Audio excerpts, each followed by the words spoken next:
Hi guys! For today's video ay share ko naman sa inyo ang aking sikreto kung paano kuminis ang mukha. Ito guys ay proven ko na sa aking sarili kaya share ko sa inyo ito.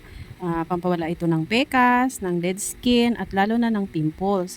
Pwede rin ito guys sa mga dalaga at binata na nagkakaroon ng problema sa balat. Siyempre kahit nanay na tayo ay kailangan pa din nating magpaganda, huwag nating pababayaan ang ating sarili.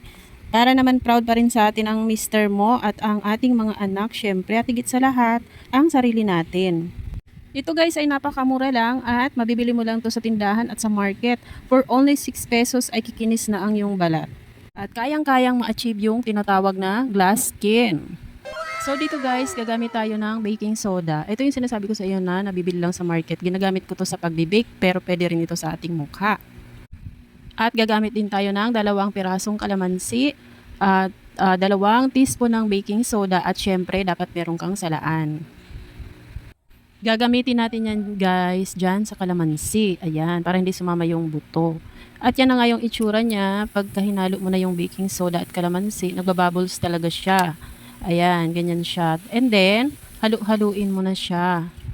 Mamumuo talaga yung, yung baking soda. Pero hayaan nyo lang kasi pag na-mix mo naman yan ay kusang matutunaw naman yan.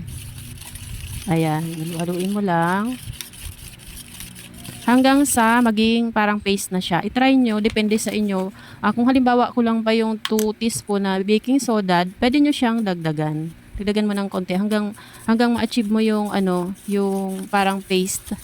Hindi mo kasi siya guys pwedeng masobrahan ng baking soda kasi titigas siya, mabilis siyang tumigas. Kaya dapat ganyan lang ganyan lang ang texture niya. Kapag nahalo mo na siya, ayan. Tapos, hayaan mo lang ng ilang minutes, pwede mo na siyang i-apply. Ayan, bago ka maligo, ilagay mo na, o kaya kung nakaligo ka naman na, pwede naman siya, bandawan mo lang maigi pagkatapos mo. Kailangan gamitin mo yung daliri mo para mas mamasad sa mukha. Ayan, ganyan. Mamumuti-muti talaga yan pag matagal na. Ayan, tapos na ako maligo dyan.